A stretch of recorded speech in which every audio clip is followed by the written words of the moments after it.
महाराष्ट्रानं डिझेल आणि पेट्रोलवरील वॅट कमी करावा या पंतप्रधान मोदींनी केलेल्या सूचनेवर मुख्यमंत्री उद्धव ठाकरे यांनी आता प्रत्युत्तर दिलेलं आहे।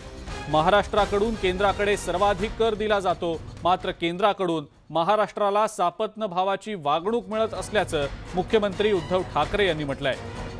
जीएसटीचे 26,000 कोटी रुपये अजूनही केंद्रानं राज्याला दिलेले नाहीत, अजूनही त्याची थकबाकी आहे। याकडे देखील मुख्यमंत्र्यांनी लक्ष वेधलेलं आहे। देशाच्या विकासात महाराष्ट्राचं मोठं योगदान आहे, त्यामुळे महाराष्ट्राला जितका परतावा मिळायला हवा तितका केंद्राकडून मिळत नाही। महाराष्ट्र सर्वात जास्त कर केंद्राला देतं, मात्र अजूनही जीएसटीचे 26,000 कोटी रुपये केंद्राकडे प्रलंबित आहेत, याकडेही मुख्यमंत्र्यांनी लक्ष वेधलेलं आहे।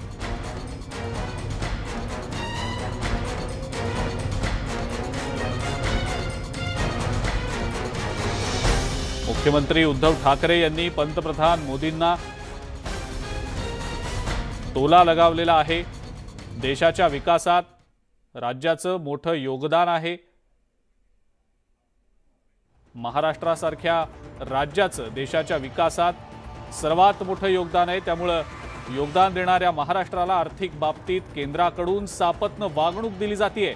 महाराष्ट्राला केंद्रीय कराच्या 5.5% रक्कम मिळते। एकूण थेट करात महाराष्ट्राचा वाटा 38.3% इतका आहे। संपूर्ण देशात सर्वाधिक म्हणजे 15% जीएसटी महाराष्ट्रातून गोळा होतो। थेट कर आणि जीएसटी असे दोन्ही कर जर एकत्र केले तर महाराष्ट्र हा देशात प्रथम क्रमांकावरचं राज्य आहे। असं असून सुद्धा आजही राज्याला सुमारे 26,500 कोटी रुपये जीएसटी थकबाकी पोटी मिळणं अजूनही बाकी आहे। राज्य सरकार वारंवार राज्यातल्या आपत्तीच्या वेळेला एनडीआरएफचे तोकडे निकष वाढवून आपत्तीग्रस्तांना मदत करण्याची मागणी केंद्राकडे करत आलेलं आहे, मात्र केंद्रानं यावर काहीही पावलं उचललेली नाहीत, असं आता मुख्यमंत्र्यांनी म्हटलेलं आहे। वॅटवरून केंद्र विरुद्ध राज्य सरकार असा एक नवा संघर्ष तयार होताना दिसतोय।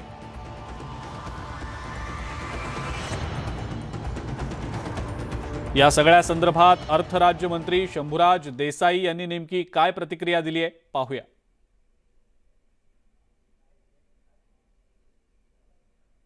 निश्चित करणं हा पूर्णतः अधिकार हा केंद्र सरकारचा आहे। हे अनेक वर्षांपासून आपण पाहत आलेलो आहे। राज्य सरकारला जे काही अधिकार आहेत त्या अधिकारामध्ये राज्य सरकार हे त्याच्या व्यतिरिक्त प्रत्येक राज्य हे आपापले कर पेट्रोल आणि डिझेलवर लावत असतात। मध्यंतरीच्या काळात केंद्र सरकारनं त्यांचे जे कर होते, त्यांचे जे टॅक्सेस होते, त्याच्यावर काही सरचार्ज हा पेट्रोल आणि डिझेलच्या किमतीवरती लावलेला होता। त्यातला काही सरचार्ज हा त्या काळामध्ये केंद्र सरकारनं कमी केला आणि त्यामुळं केंद्राचे टॅक्स कमी झाल्यासारखं दिसलं। परंतु आजही मी सांगेन, माझ्याकडे आता आकडेवारी उपलब्ध नाही, परंतु एकूण पेट्रोल डिझेलच्या किमतीवर केंद्राचे असणारे कर याची टक्केवारी जर काढली आणि महाराष्ट्र सरकारचे असणारे कर याची टक्केवारी काढली तर केंद्र सरकारच्या टक्केवारीपेक्षा महाराष्ट्र सरकारचे कर त्या प्रमाणात कमी आहेत। त्यामुळं राज्याचे कर कमीच आहेत, केंद्राचे कर मूळतः त्या दरावरती जास्त असल्यामुळं हा फरक आपल्याला दिसतोय। पंतप्रधान नरेंद्र मोदींनी पेट्रोल डिझेलवरचे कर कमी करण्यावरून बिगर भाजप शासित राज्यांचे आज कान टोचले। केंद्रानं इंधनावरील कर कमी केला आहे, त्यामुळे आता सामान्य नागरिकांना काहीसा दिलासा मिळाला आहे। मात्र यानंतर राज्यांना देखील कर कमी करण्याचं आवाहन पंतप्रधानांनी केलं। मात्र महाराष्ट्र, केरळ, पश्चिम बंगालमध्ये पेट्रोल डिझेलवरील कर म्हणजेच वॅट अद्याप माफ केलेला नाही, त्यामुळे इथं नागरिकांवर याचा भार पडतोय।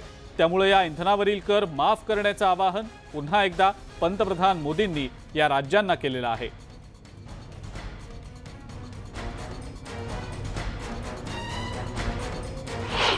मैं सिर्फ आपसे प्रार्थना कर रहा हूं, आपके राज्य के नागरिकों की भलाई के लिए प्रार्थना कर रहा हूं।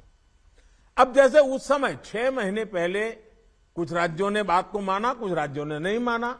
अब कई राज्य जैसे महाराष्ट्र, पश्चिम बंगाल, तेलंगाना, आंध्र प्रदेश, तमिलनाडु, केरला, झारखंड, किसी न किसी कारण से उन्होंने इस बात को नहीं माना और उनके राज्य को, नागरिकों को बोझ कंटिन्यू रहा।